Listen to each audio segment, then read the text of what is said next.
Welcome to an episode of Strategic Minds Making Money Moves. We all know how much strategy goes into making that green. I'm so excited to have you here today.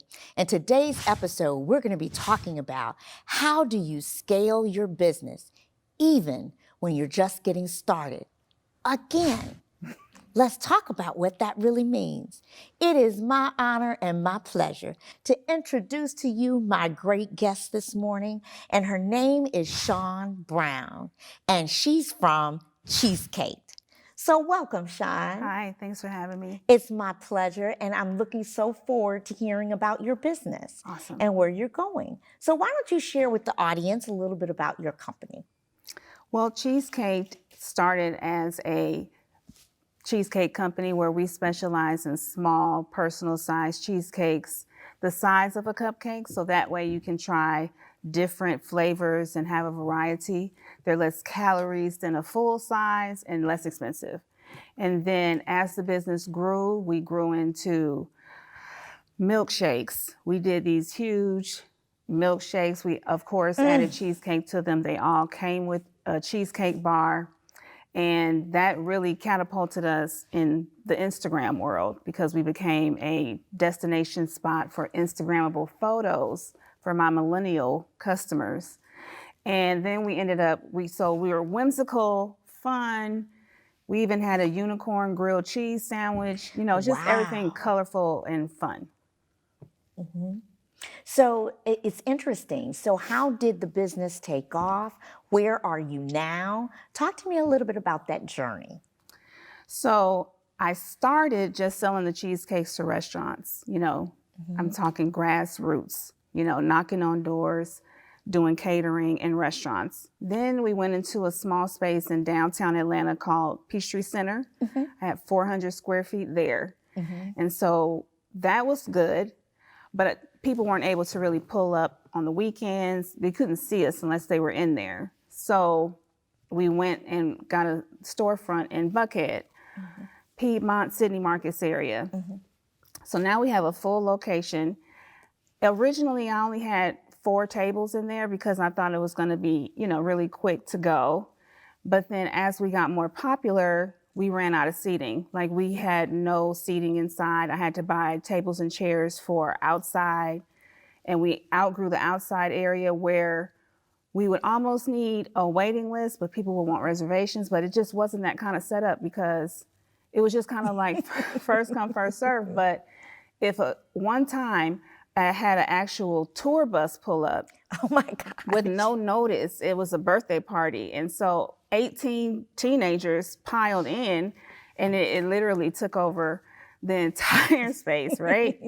So I started looking for a bigger space, and I was able to double our space, did the build out.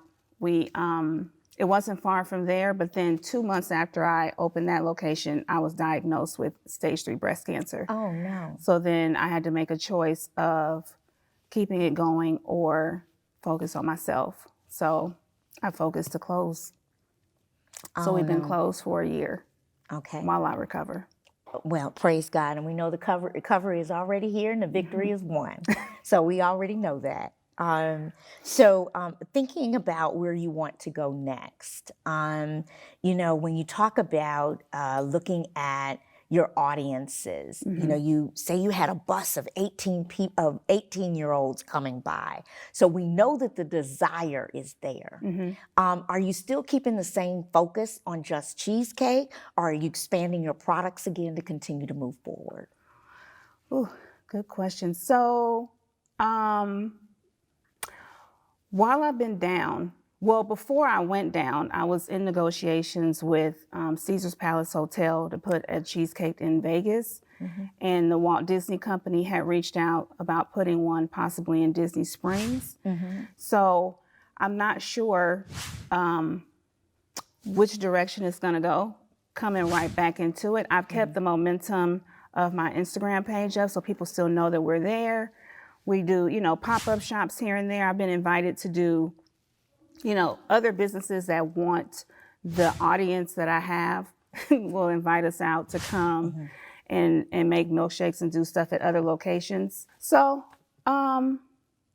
I don't think I would expand the menu. I just probably need to hone it on in and make it easier to control for now. Do you have a staff right now? Are starting to build a staff to get ready to come back to the business based upon where you are right now, knowing that are you looking to do this in 6 months, in 5 months, in 4 months? What's your heart's desire? My heart's desire? Yes. Oh, it's a tall order. So for me to come back, because I was 100% involved in this business, I was I did everything, okay?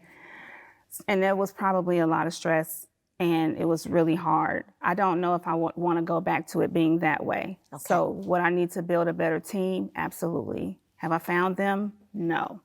Because I hadn't really taken the step to say, this is what we're going to do and how we're going to do it. I do have a wish list, but I'm not sure if I should focus on the wish list first or the team first, because I'm not paying anybody right now. We're not, we're not in business. But my vision would be, we've become extremely popular.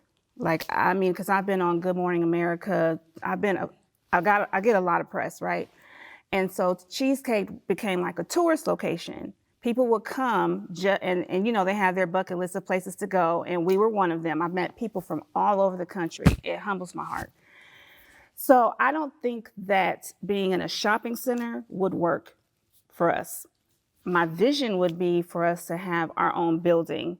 It doesn't have to be a ginormous building, but a building with maybe a couple different stories to it, so that we can have birthday parties and workshops. We can still have the Cheesecake experience, merchandise, and then I need something for adults. I was thinking, maybe the top floor will have small appetizers and or alcohol, in moderation, just so do the grown and sexy thing. Yeah. But the entire building would be an experience. That's my vision. I know it's. Look, if we don't ask to reach to the mountaintop doesn't happen. So you keep that vision. Do you have a time period of when you want to open up again? By next summer. By next summer. Well, we're going to take a station break, and when we come back, we're going to learn a little bit more about what's going on, and I have a few tips that I would love to share with Shawn around some of the challenges that she's facing. We'll be right back. Strategic Minds, Making Money Moves with Vicki Wright Hamilton focuses on helping entrepreneurs to overcome their business challenges to help increase their bottom line. Each episode provides strategies for growth and transformation. Watch Vicki share her 20-plus years of experience as a corporate executive to help entrepreneurs level up. Strategic Minds Making Money Moves. When we think about that, we think about strategy. Do we know that strategy is in every single thing we do? But when I think about all the components that we have to consider, when we're trying to talk about a solution to any given problem, those things in my mind, we need to take that solution and measure it against those 4 things consisting of: how much money is this going to take? How much money do I need to make? What kind of process do I have to have in place? What are the things that I need to plan for in order to make it happen? What kind of people or skill sets do I need? Do I have them today? Will I need them tomorrow? If I have them today, do they have skill gaps? What are those gaps? How will I fill those gaps? When we think about our customer, the ultimate customer are the people that we're asking to believe in us. That ultimate customer wants to know that you have their best interest at heart. So you have to do your homework. What is my customer really looking for? How do I know it? I know my customer is looking for this because I did my market research. I looked to find out, I did focus groups. I talked to people, And guess what? I went to my target audience to get the direct information for what I needed. I didn't guess. I didn't assume. I didn't just think that because I want to do it, it's the best thing to do. So when you're thinking about all of your strategies and you want to make money, make sure that you're looking at every single aspect so that you don't leave any stone unturned, that you make sure that everything works just as you need it to work to make that what? Green on the bottom line. So welcome back. I have such a phenomenal guest today. Let's continue our conversation with Shawn as she's talking about the cheesecake. Now, you said a few things before we went on station break that I really want to expand upon. You talked about how you've been on Good Morning America. You talked about how you've gotten good press. And then now you're thinking about, when do I start? How do I start? And how do I get to that scale? Right. So, I love your vision of ultimately wanting your own building. Right? And there are times when, as we talk about wanting our own building, wanting where we want to go, there are times that we may have to take small steps to get there. Right? And we think about, how do I really reach my maximum potential of that North Star on the mountaintop? Right? And how do I make that happen? And some of the things that you can think about is, maybe you're getting some space that's within a building that a company owns that allows you to have their food court, that allows you to have conference space that you can use, that you can open up and repurpose. We have to get creative when we start thinking about these things. So if you go to a building that's owned by a Fortune 500 company, and you know how they have Starbucks and coffee, well, nothing like coffee and cheesecake. I know I'm one of them. But, as you're starting to expand that, then you can have an open front. And then you get all the seating that's out there and available to get going as you start to incrementally grow. So there are ways to reach to where you want to go and then say, okay, I'm just in this food area of this building. Now they see how much my business is growing. They'll let me get a little bit more of the space, so you can continue to expand and have an opportunity for growth.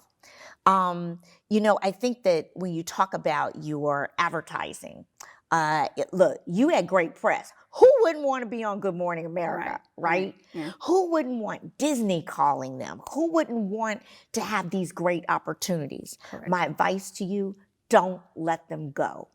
So continue the conversations, because it may be to a point that by next summer, through all this planning time, they're willing to pay for some of that for you. They can front some of the money for you. One of the things about being a diverse supplier is that you meet goals for them too. And when we begin to think about business, we have to think about, how am I helping them? Well, you're satisfying them. If I'm supposed to do so much business with diverse suppliers, if I say that I'm committed to diversity, inclusion, and equity, and this is something that I'm going to do, this could be part of my service of giving back. So I don't want you to lose sight of the fact that just because it happened before and we had a slight pause and God said, wait a minute, hold on, I need you to slow down a little bit. He's going to bless you and allow you the ability to pick it back up. But that slight pause is only temporary. So you're being blessed with the opportunity to have the time to plan, to really think about that planning. Before I go into some other areas, I do want to ask some further questions in terms of when you were in business before. So we can talk a little bit about what worked and what didn't work. So we know that space was part of the challenge. We know that your visibility was great. But what were your business challenges during that time where you had to address some things that were hard for you to do, or you wish you had done something differently now that you're taking a break? Oh, I wish that there was a level of management in between me and the employees, because they saw me so much and I would jump in wherever I needed to jump in, make a milkshake, be a cashier, make a sandwich, make a delivery, run to Sam's, whatever needed to be done, I was there all the time. So they started to see me as an employee as well and a friend. And at the end of the day, I'm not your friend. So there was a lot of the employees getting too comfortable with me. But I'm a very, like, we were a family. We do get to know each other and love each other. And when someone's going through something, we cheer each other on. But they probably got a little bit too comfortable, and I needed to learn how to take a step back. I needed to learn how to trust people more and let them, but I was so afraid of them. I had built this by myself. I was so afraid of letting just some teenagers or young adults who only were there for a paycheck. They kind of had like my livelihood in their hands for my children, for myself, for my future. And so I felt like I just really needed to be there. So this going forward now, I know I can't do that again. We won't, when I come in, they need to know, oh, Miss Sean's coming, let me tighten up, let me do what I gotta do, instead of, oh, hey girl, we can't do that anymore. And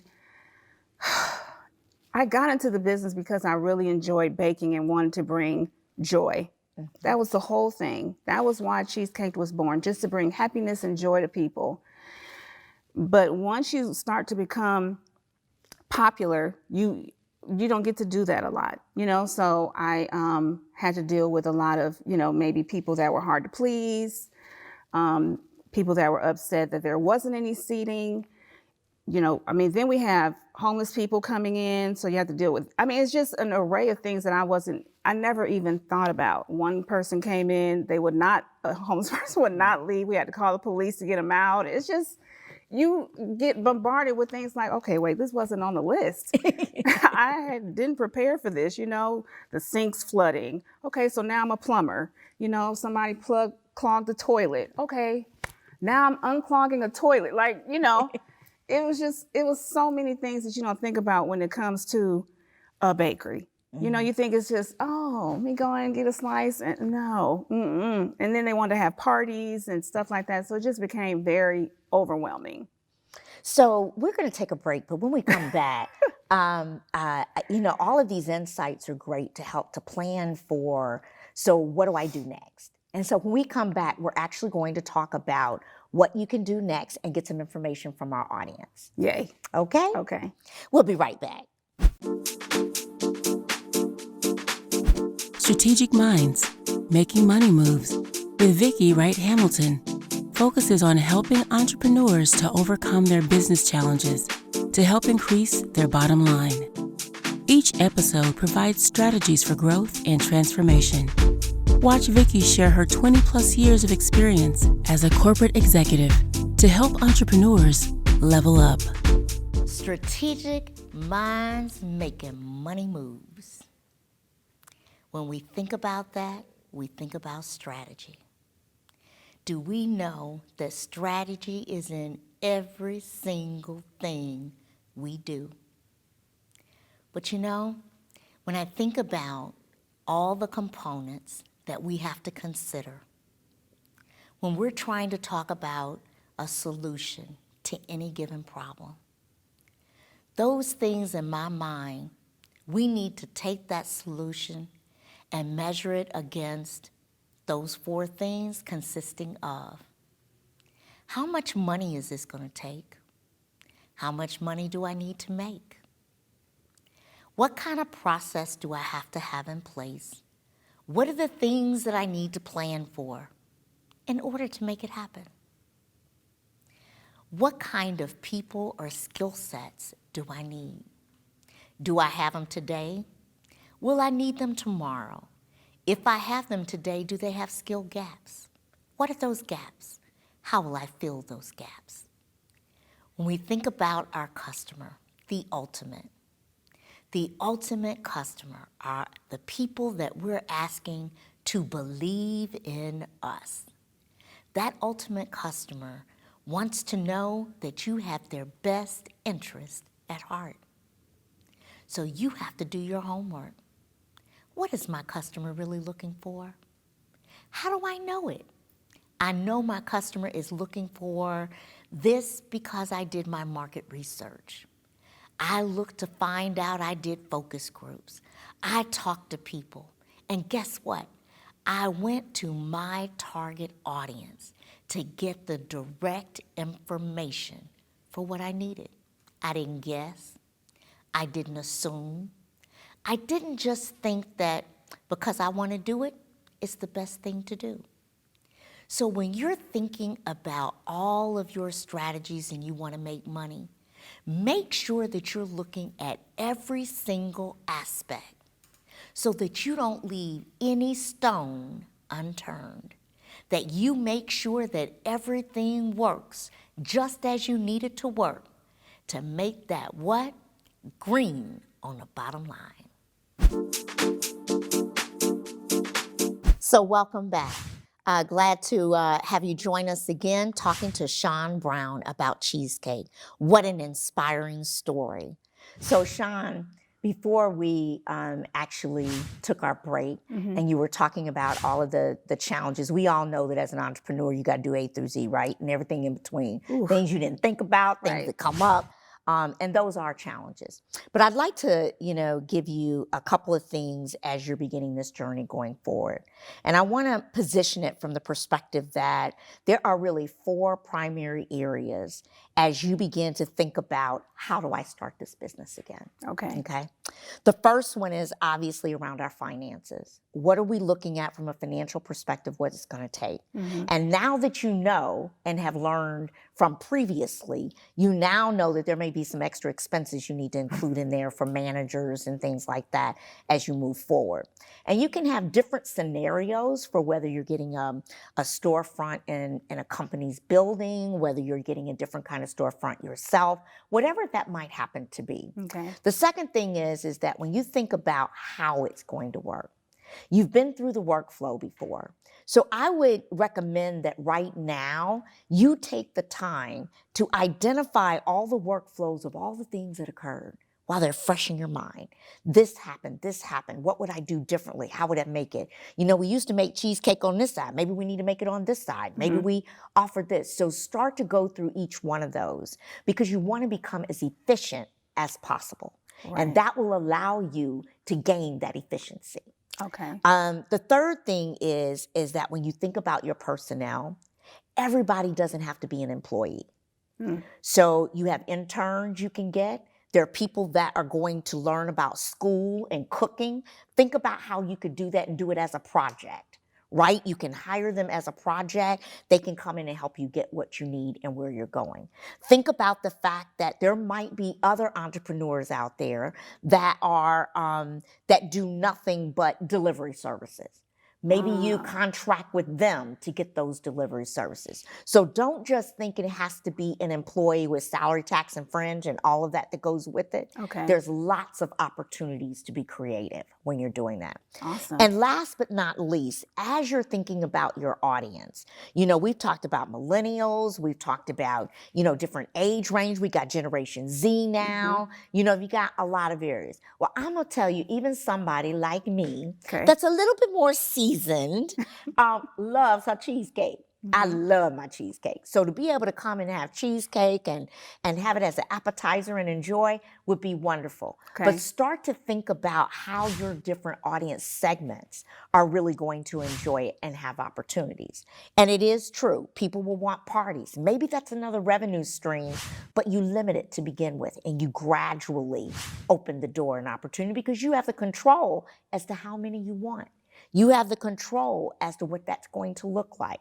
So now that you have this time, begin to map all those things out, and it will help you as you get ready to move forward. And last but not least, don't forget about the customers that were out there before. Start those conversations. After you've laid this out, then you'll have a better idea what to talk to them about and how to take that forward. So now we're going to go to our audience and we're going to ask them if they have any questions for Sean. Hey, Sean. Hi. Thank you so much for sharing your story. I really don't have a question as much, but as a recommendation or suggestion, you said that you have a fabulous audience and you have this story of triumph. Yes. I think it's really important. I'm a marketing strategist. I think it's really important to take them on that journey with you as much as you're comfortable with, because I think that you will find a lot of allies. Yes. So many women deal with breast cancer, and you may find that some people want to sponsor you or feel a special connection to you because of that authentic story, that some of these issues that and challenges may be non-issues Right. when you engage your community. Oh, yeah, I agree. Thank you. Thank you very much. Thank you very much for that. So as we begin to end this segment, I just want to say to you, first, can we give a round of applause to thank my phenomenal guests for being here? Thank you. Now, I hope you'll tune in next week for our next segment. But remember one thing, everything you do is a strategy. It's just all about how you implement it. We'll see you next week. Thanks for joining us.